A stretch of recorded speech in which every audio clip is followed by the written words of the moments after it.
All right. Hello, everyone. Welcome to our first lecture of the course.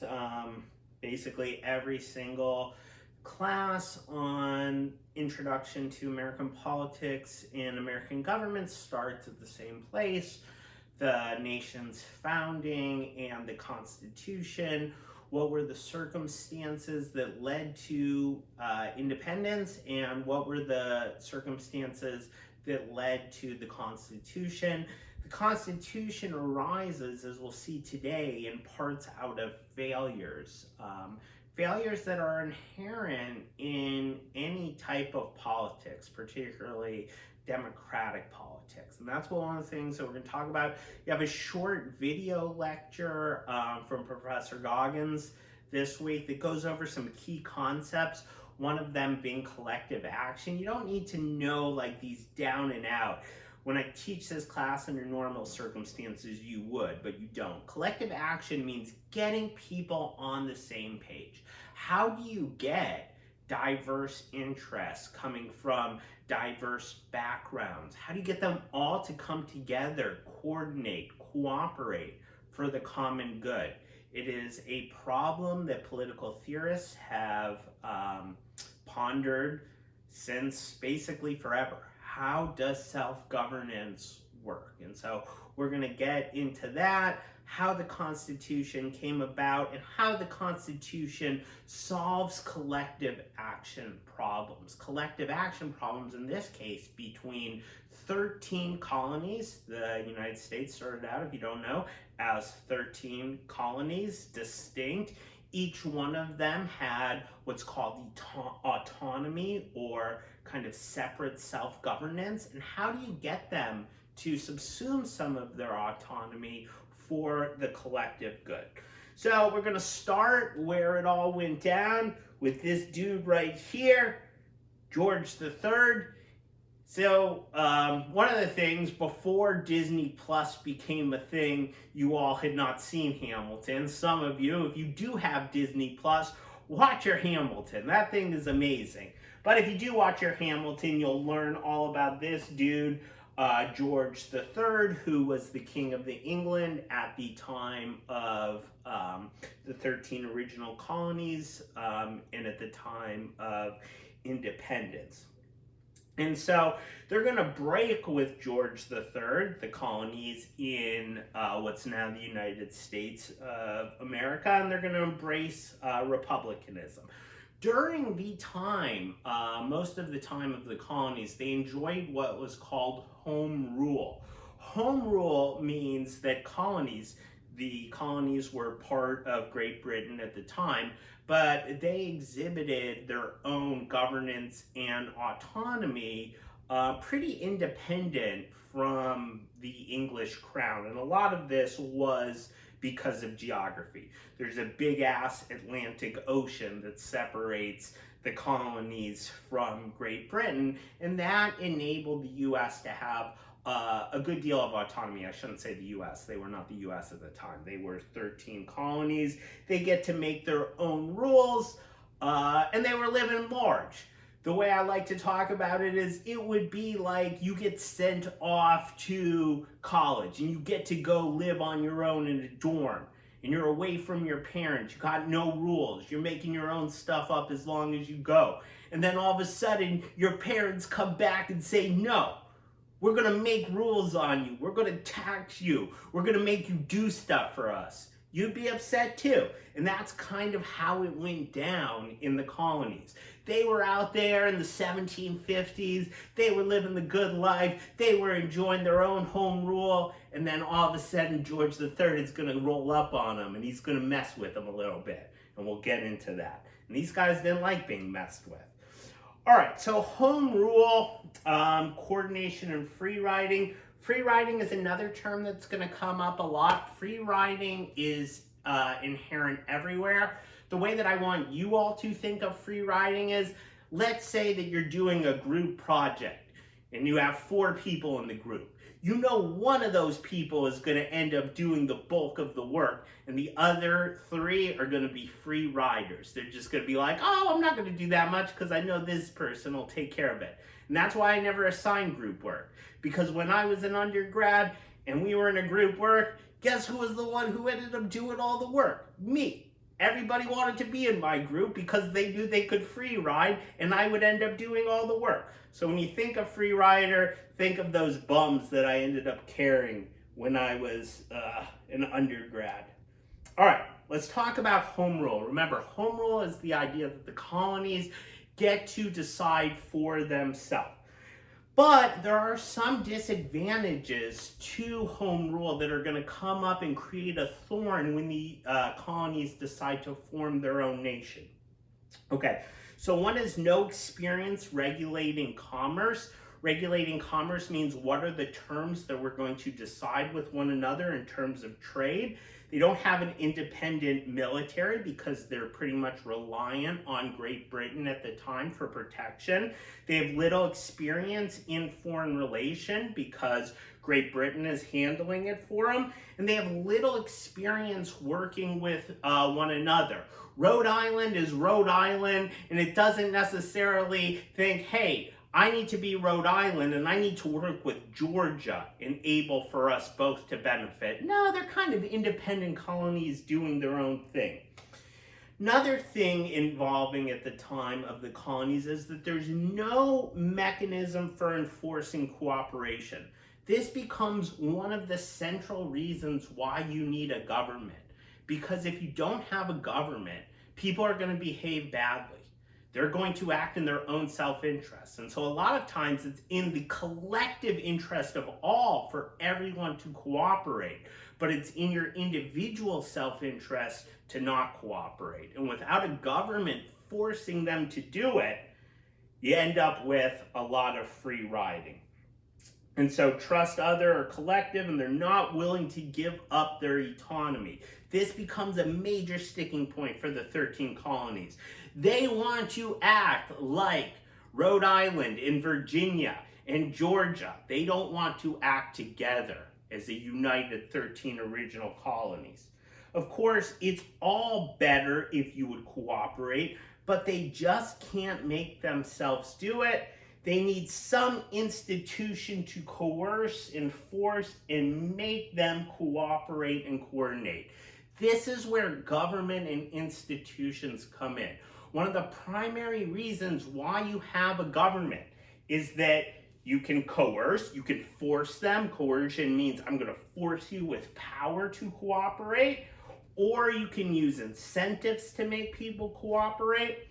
And so this is the story of the United States. Why do we form a government? How did these 13 individual colonies that were independent and autonomous come together as the United States of America?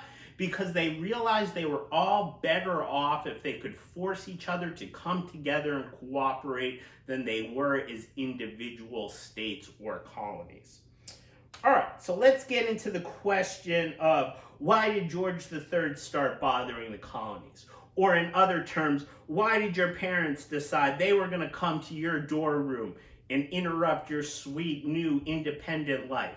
I guess this is kind of what happened in COVID to some of you. You all may have been living on your own and then you're forced to live back home with your parents. So you may want to end up rebelling. So why does this start happening? Well, in the 1750s, there is very costly, both in terms of money and in terms of soldiers, French and Indian War that left Britain broke. And so where they're fighting is that they're fighting land on the western frontier, and they're fighting both the French, who at the time own what becomes the Louisiana Purchase on the western front of what's now the United States. And there's also fights for expansion between Native Americans or indigenous people. And you don't need to know much about the French and Indian War. All you need to know is that Britain is fighting on multiple fronts, and part of this fighting is border territory with the new colonies. part of this fight involves securing areas and protecting the colonies. And so George III is like, yo, I'm all up in America. I'm here. I'm defending these 13 colonies. And these good for nothing, they're bums. They don't do anything. And so to get the revenues it needed, Britain decides we're going to start imposing taxes. We're going to start encroaching on home rule of the colonies. Okay, the king wants to enforce this cooperation. The king says, okay, I'm going to levy taxes. And that's how the king says, okay, colonies, we're sitting here, we're protecting you, you need to pony up some money. And so, lots of taxes during this time. The most aggressive is the Stamp Act. The Stamp Act doesn't refer to stamps the way you think of them in terms of postage, but basically anything on printed material. These include legal documents, license, insurance papers, land titles, newspapers, and playing cards. Tax had existed. These are taxes that existed in Britain. And the U.S. response is no taxation without representation. That is also on the license plates in Washington, D.C., because currently Washington, D.C. has taxation without representation, but that is a side note. But taxation without representation becomes the rallying cry of the colonists. All right, you're going to tax us, you're going to make us pony up all this money? Well, then we need to be represented in government and not be just subjected to the whims of King George III, who is in many ways a madman. And so the response to this is to unite against Britain. And this takes these 13 individual colonies that have diverse interests. Some of them are more industrial, some of them are more agricultural, as we'll talk about later in this lecture. Some of them have a very high population of slaves. Some of them have no slaves virtually. And so this unites these 13 different colonies together against the United States. But it's always easy to agree on what you don't like. It's hard, though, to agree on what the next step is. And so they couldn't get necessarily on board. And then the king taxed tea. And so ordinary citizens take action. This is the Boston Tea Party. You may have heard of it. It's a rebellion. It's one of the reasons that we are a coffee drinking country. And so they decided, all right, you're going to tax our tea? We're going to dump this out in Boston Harbor. And these moves really start to put independence afoot. And so the colonies start to talk about, okay, I think we'd be better off if we broke with England.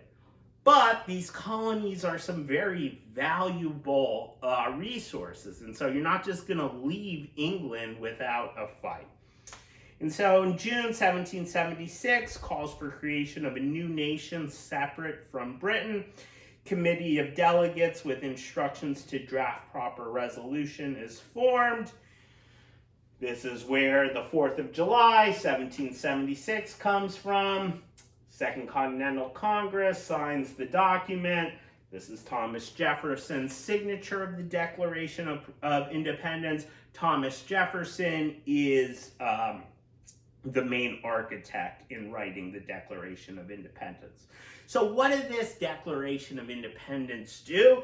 Well, what they wanted to do is establish themselves to get the rest of the world on their side to the idea that they are an independent nation.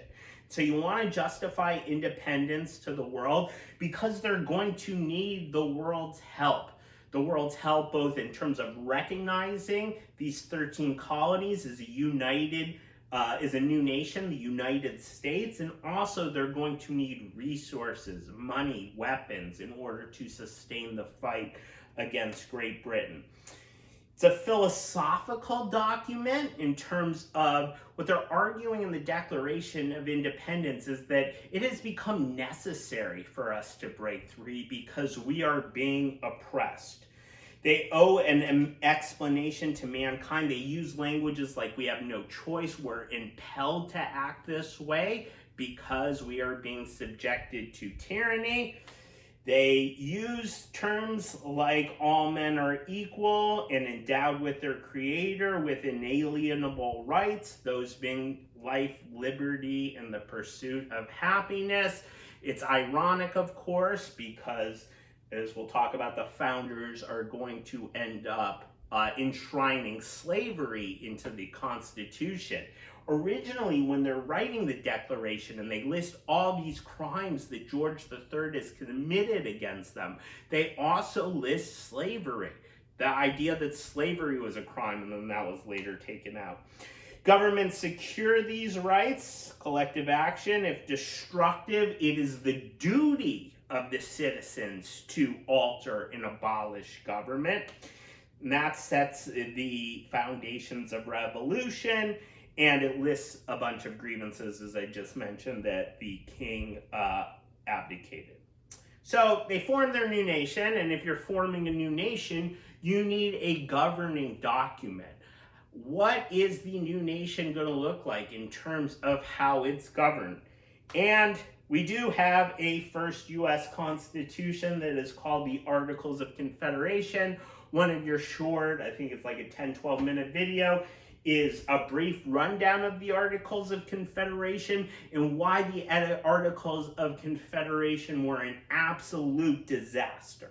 So as I mentioned, you need to create a new government when you form a new nation. And so they drafted a blueprint.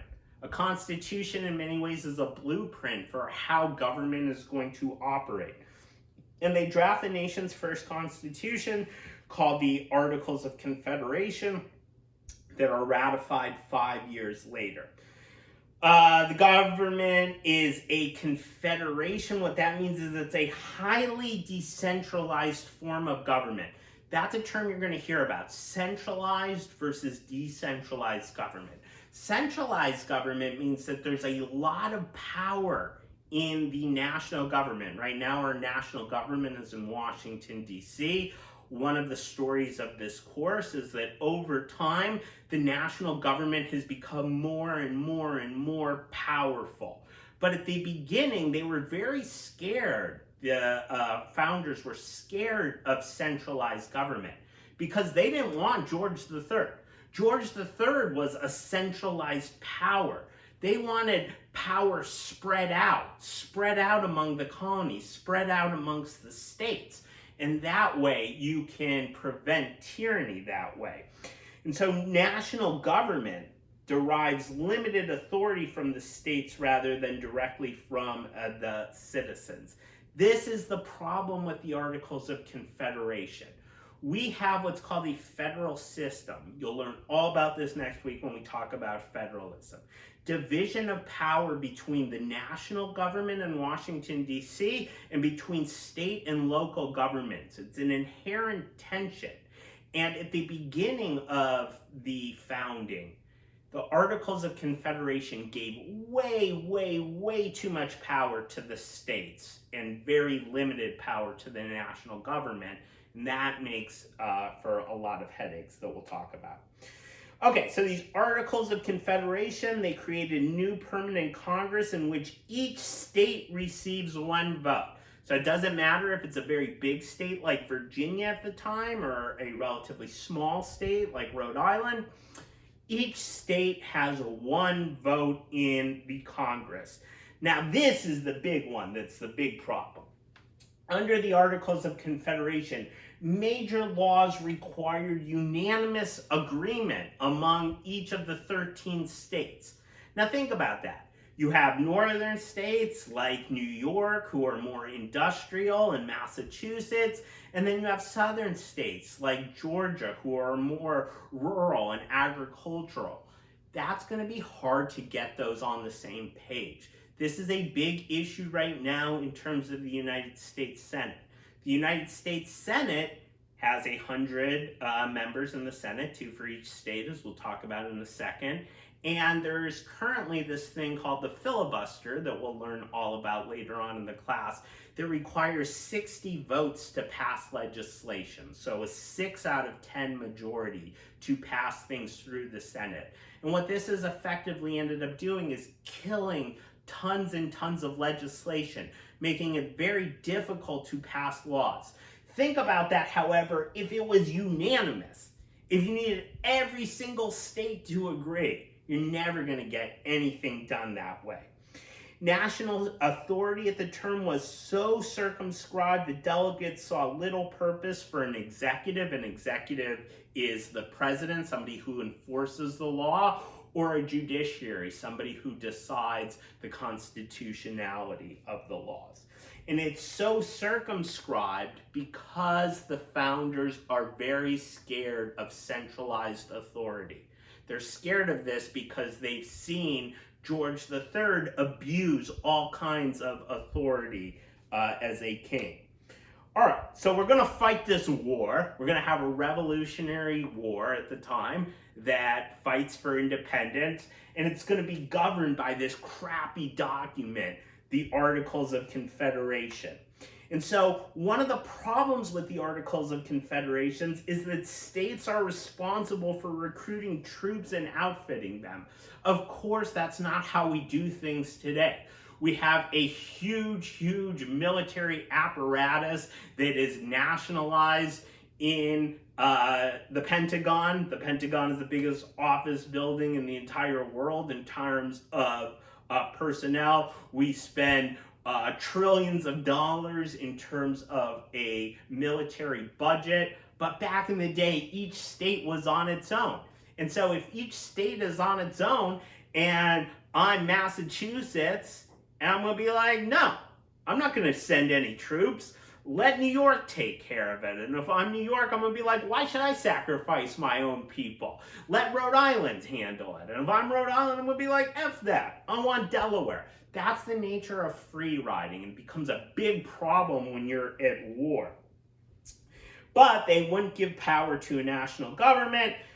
Congress attempts to coordinate the state regiments, but doesn't have any real authority to do so. And so massive free riding leads to more decentralization. Congress responds to the deteriorating military situation due to free riding by decentralizing even more. They instruct the states to supply their troops directly. And again, the states aren't going to want to sacrifice because they're going to want a free ride on other states. Really hard to compel people to do the right thing. So it's in everybody's best interest for all to cooperate, but it's in each state's individual self-interest to say, no, let that other state handle sacrificing all of their troops. And they end up in what's called a prisoner's dilemma. That's a term you're going to have in the video from Professor Goggins. The way you need to think of prisoner's dilemma is everybody is worse off for acting in their own self-interest. That is a prisoner's dilemma. Everybody would be better off if they cooperated, but everybody is acting in their individual best self-interest, and that leads to suboptimal outcomes. So Congress could not enforce the rules. States are the actors. They should cooperate to win the war, but they free ride instead. And America needs an institution to enforce cooperation. Luckily, France comes in and saves the day by lending us money for food, clothes, weapons. If you watch Hamilton, this is where Lafayette comes in and why everybody loves him so much in that musical. All right, so we end up winning the war, yay, but it is a troubled peace. So we win the war thanks to France's help, but it is a very troubled peace. With the war over, nation face new perils, a war-torn economy, states won't pay debt. That is a big problem. New York legislature blocks trade tax under the unanimity principle. And so anytime the Articles of Confederation say, okay, we got to act to solve our problems, one state's going to come out and be blockers. trade barriers at home and abroad. Each state is having its own trade agreements. That's crazy when you think about it. Right now, our national government handles trade agreements, and you don't have separate trade policies for each individual state. But back in the day, every state was just acting basically as its own nation. And that's a real problem when each state is supposed to be together under its own government. All right. So, what did I leave out? So the government needed some control over the states. That is kind of the takeaway message of all of this, is that government needs some way to make the states come together and act right. So how are you going to do this? You sure can't do it with the Articles of Confederation, because that doesn't give the national government any power. All right, so that's where these founders come in. All right, so who are these founders? Who are the people who are going to end up writing what becomes the Constitution, the blueprint that has carried on for the last 220 plus years governing the United States? So we gather these 55 white dudes, and they are white dudes at Philadelphia in 1787. These white dudes were highly conversant in ideas and theories of the Age of Reason. They'd read their social contract theorists. If you've taken any political theory, you know your Hobbes, Locke, and Rousseau. They were particularly influenced by the ideas of John Locke. They were men of vision. They've been called bold, original, enlightened, far-sighted, modern men in step with the movement of history. But we're not going to just let them off the hook completely, because there is a huge elephant in the room when it comes to drafting the Constitution and what went down at the Constitutional Convention. And that, of course, is the country's original, probably most profound sin of slavery. And so the issue of slavery becomes a huge sticking point when it comes to how to draft the Constitution. You have some state that has a slave population of like 30-35% when you get to southern states, and you have certain states that have virtually no slaves at the time.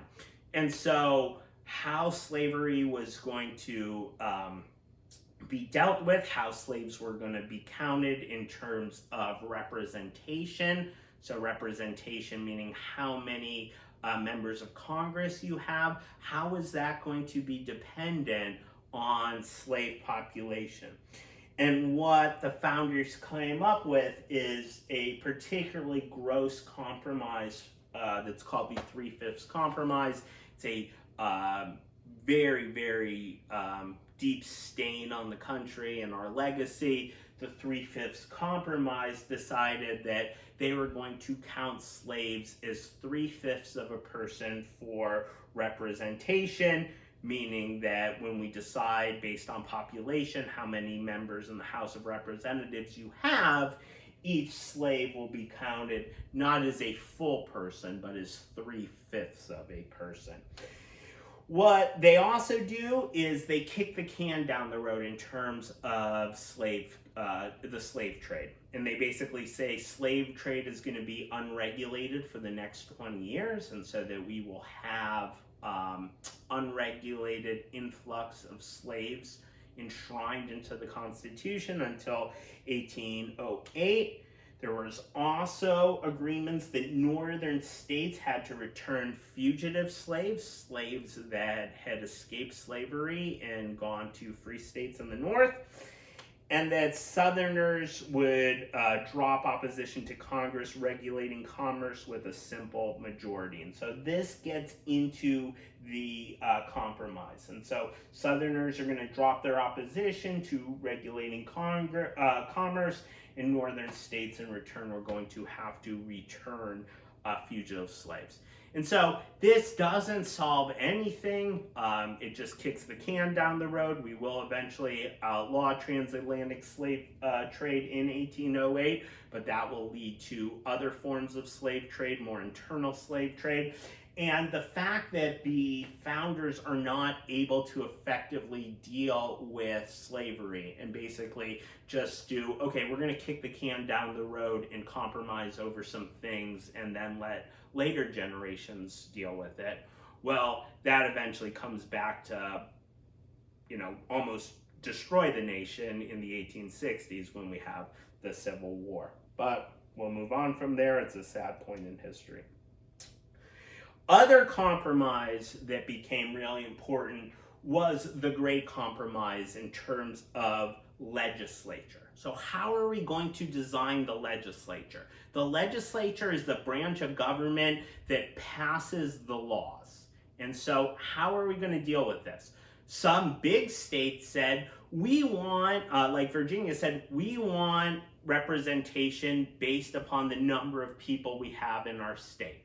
And so if we're a big old state, we're going to get lots and lots of members of Congress. You had smaller states, though, say, hey, when we were the Articles of Confederation, everybody was equal. Each state, regardless of size, should have its own say. 1 vote per state. And so they come up with this compromise called the Virginia-New Jersey Plan to end the stalemate. And the way this went down, and this is how our representation works to this day, each side got 1 legislative chamber fashioned to its liking. We have a Congress, a legislative branch that's called a bicameral legislature. It has 2 houses. One, the House of Representatives, that is the idea based upon population. California has 53 members of the House of Representatives because we have such an enormous sized population. Wyoming, which has, like less than 1 million people, they get 1 member of the House of Representatives. The Senate, however, helps out small states. 2 delegates from each state legislature who would serve a 6-year term. This has become a huge point of contention in contemporary American politics in terms of representation, because California, which is over 50 times larger than Wyoming, has 2 senators. 2 senators. You all are very poorly represented in the Senate because you have 2 senators for over 30 million people, while Wyoming has like 2 senators for 600,000 people. But that was the nature of the compromise at the time. So what the Great Compromise did was the unanimous agreement rule that had hobbled the Confederation was gone, was replaced by a rule allowing majority of membership to pass legislation. In order to pass laws now, you need a majority in the House and you need a majority in the Senate. Madison, who we'll talk more about, James Madison, who was the main architect of the Constitution, he became interested in a genuine separation of powers with each side exercising checks and balances over the other. Checks and balances, we'll talk more about this later on, but that becomes the nature of the game in the Constitution. You want to make sure that no side is exerting dominance over the other. Well, then you have lots of checks and balances built in. In this case, small states have a check over big states. Small states have an advantage in the Senate. Big states have an advantage in the House of Representatives. In order to get legislation passed, you need both of them to come together. And that was Madison's game plan. All right, Great Compromise, designing the executive. How would the executive, so the legislature is the branch that deals with passing the laws. How is the executive, the branch that enforces the laws, going to be designed? The executive will become the president of the United States. The Articles of Confederation, remember, they didn't have an executive because they were worried about power being concentrated in one person's hands. So how would the executive be selected? Of course, it comes through from compromise. Compromise is basically how everything was getting done in the Constitutional Convention.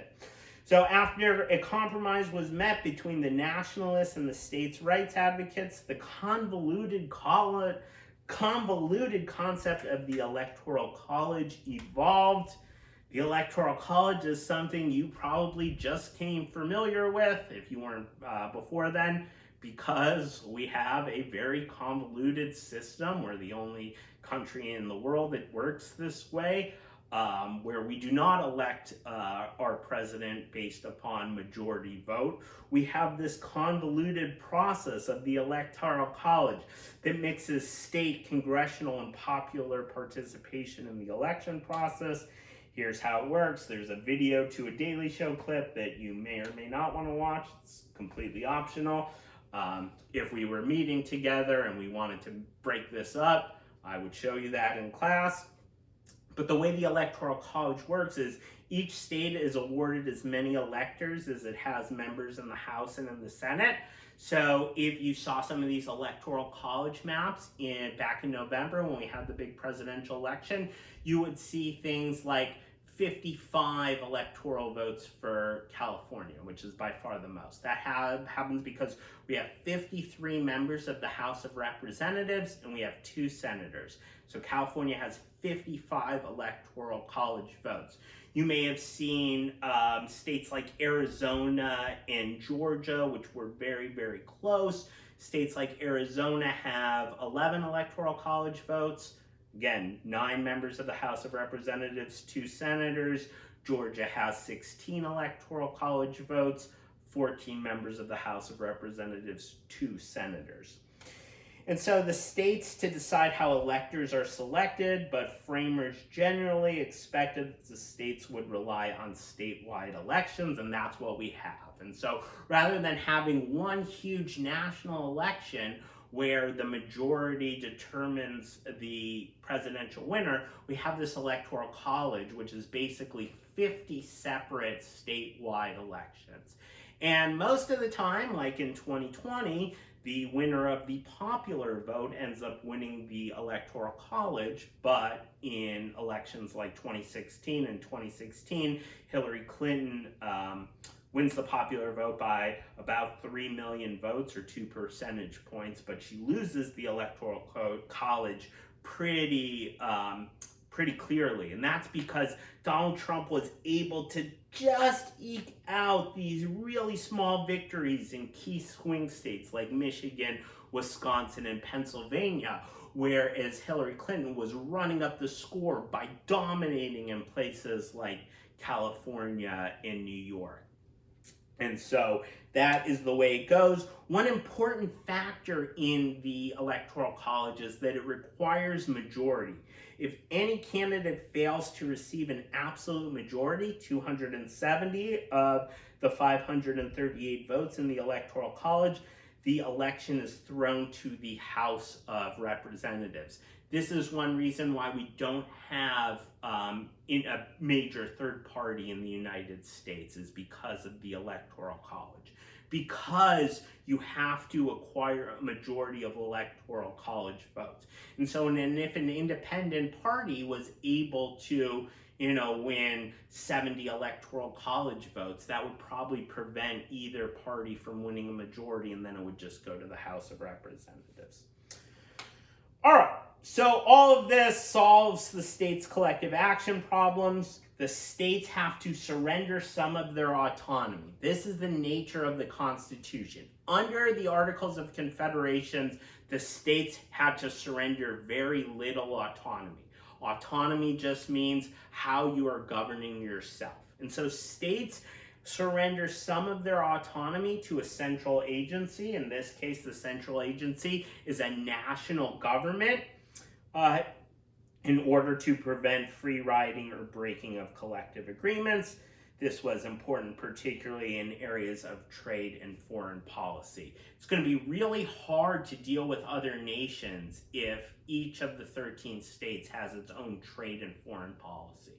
But by subsuming this autonomy, coming together under a central government, that helps quite a bit. But there were still some people who were pissed off at this arrangement. And this gets into the Federalist and Anti-Federalist debate. So the Anti-Federalists, who you'll see if you do watch Hamilton, this is the wing that is led primarily by Jefferson, argued against the new form of government. They argued that only local democracy could approach true democracy, and that stronger national government must come together with safeguards against tyranny. What they worried about, the Anti-Federalists in particular, was that all of this authority would be centralized in a distant place, in a distant capital. And those people, not knowing the local conditions of your area, were going to rule in a tyrannical way. And these arguments are found to this date. You have people who advocate for states' rights. They tend to be southern states most heavily. They advocate for states' rights. They don't trust the federal government. They don't think the federal government can properly represent their interests. And so this Federalist, Anti-Federalist debate has remained one of the most potent cleavages in our political conflict. But what the Federalists, what the Anti-Federalists were able to extract from their argument was the Bill of Rights after the Constitution gets ratified. The Bill of Rights are the first 10 amendments to the Constitution, and they largely provide freedoms of the individual against government. And so we'll talk more about these when we talk about civil rights and civil liberties, but things like in the First Amendment, freedom of speech, freedom of press, the right to freely assemble. All of these were put in because Anti-Federalists in particular were scared about individual rights being trampled on by a very powerful, distant government. All right, so what are the Federalists about? What are the Federalists going to argue about in terms of defending the Constitution? And so they want to make an argument, all right, why do we need this powerful document that invests lots of authority in a national government? And so the response to counter the Anti-Federalist argument was collectively written in 85 essays. Most of them were written by Hamilton. They're called the Federalist Papers. If we were in person, I would play you this clip from Hamilton, which you can watch on your own, which talks about the reason why we need the Federalist Paper, and they provide insight into the meaning of the Constitution.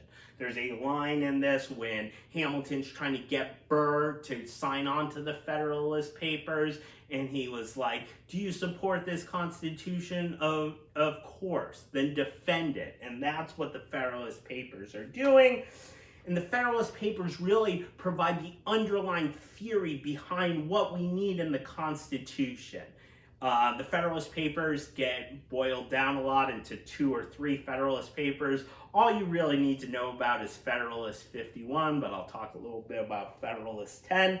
So 2 of the Federalist Papers focus on the fundamental problem of self-governance.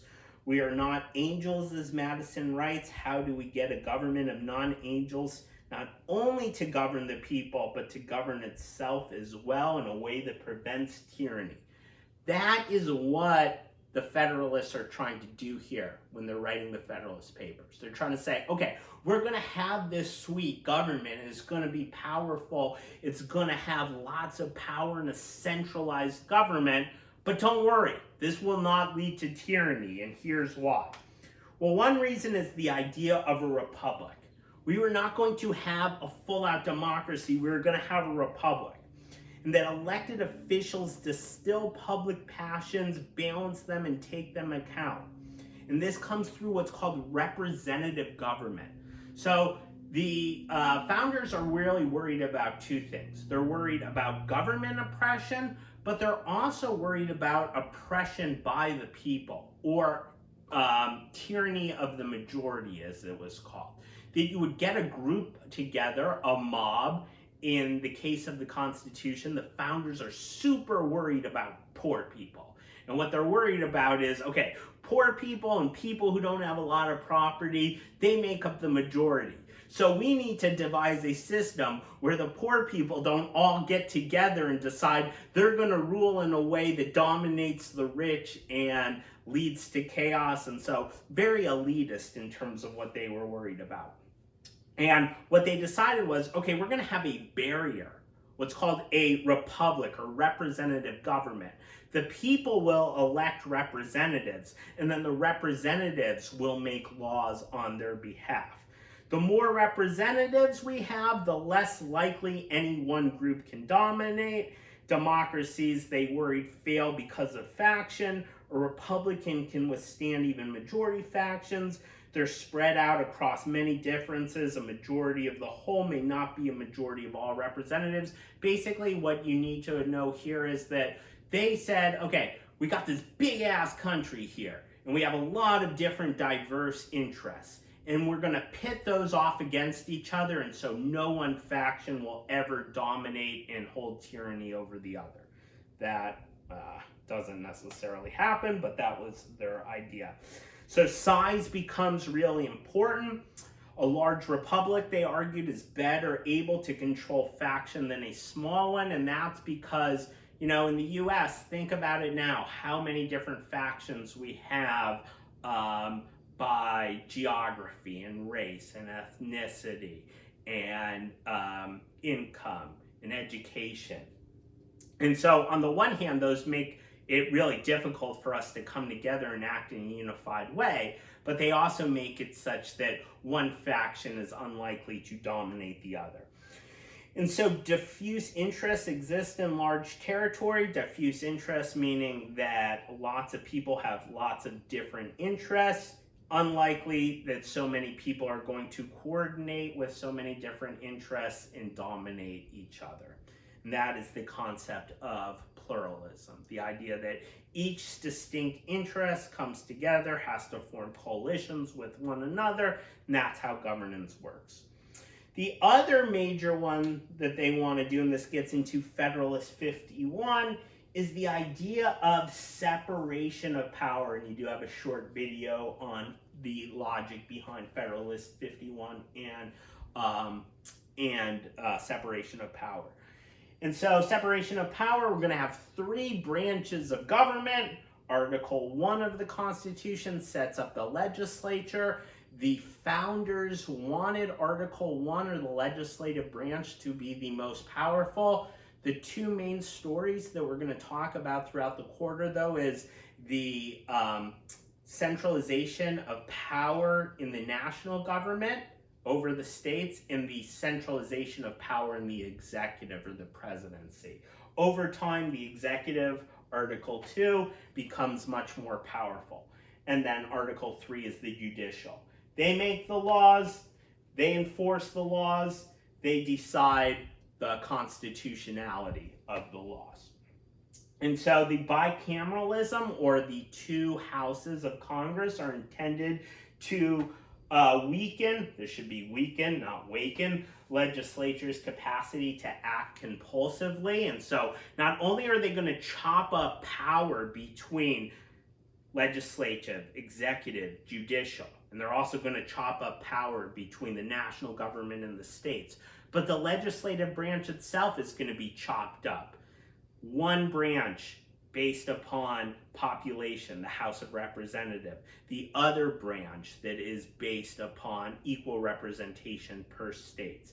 And so each one of these branches is going to be able to check and balance the other. And what you do under these circumstances is that these checks make it so no one branch becomes so powerful that it tyrannizes the others and ultimately tyrannizes the people. And so this here, I won't go over it, but I do encourage you to look at it. This shows how each branch effectively checks one another. And after all that, that leads to 5 important principles of the Constitution that I'm going to leave you with.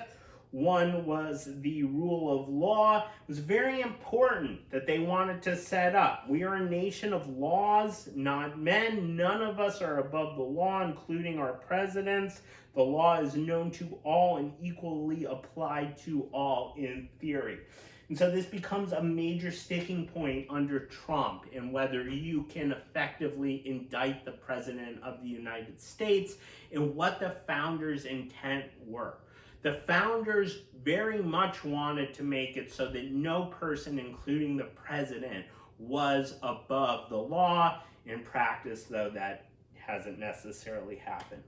Republicanism, the idea that it was not going to be direct democracy. It was going to be a Republican form of government, which means we elect representatives.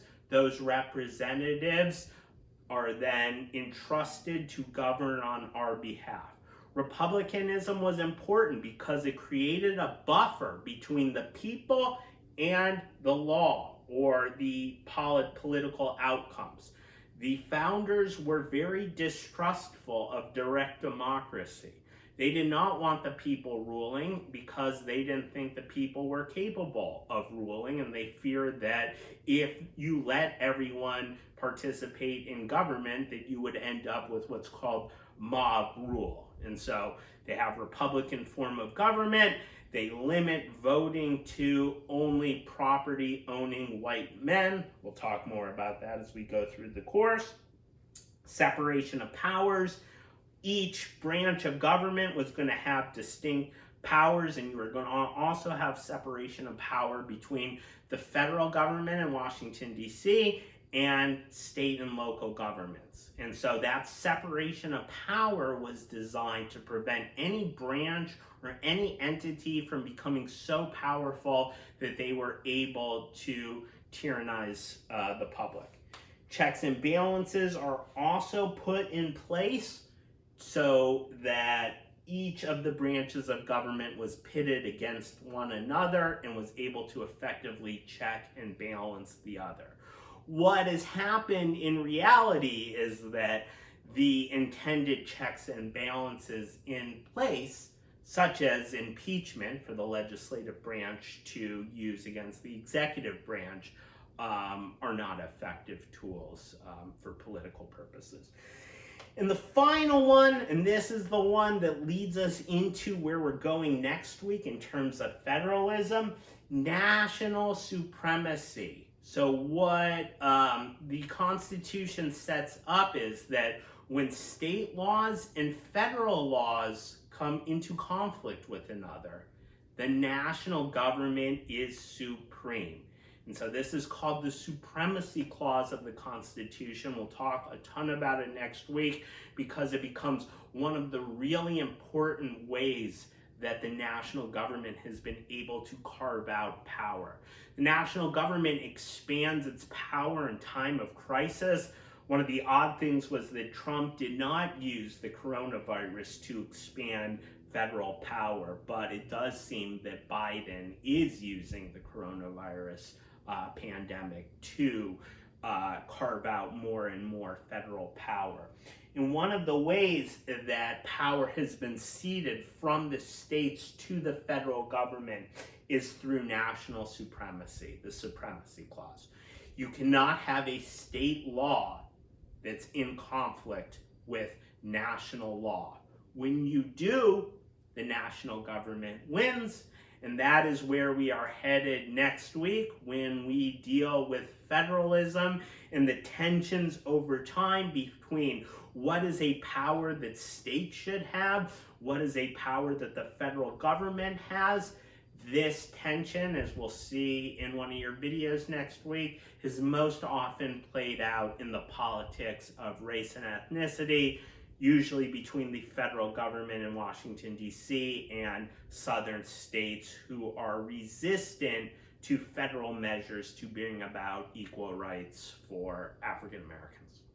All right, on that note, that was a lot, but we're done with the first week. I will see you next week. Bye, everyone.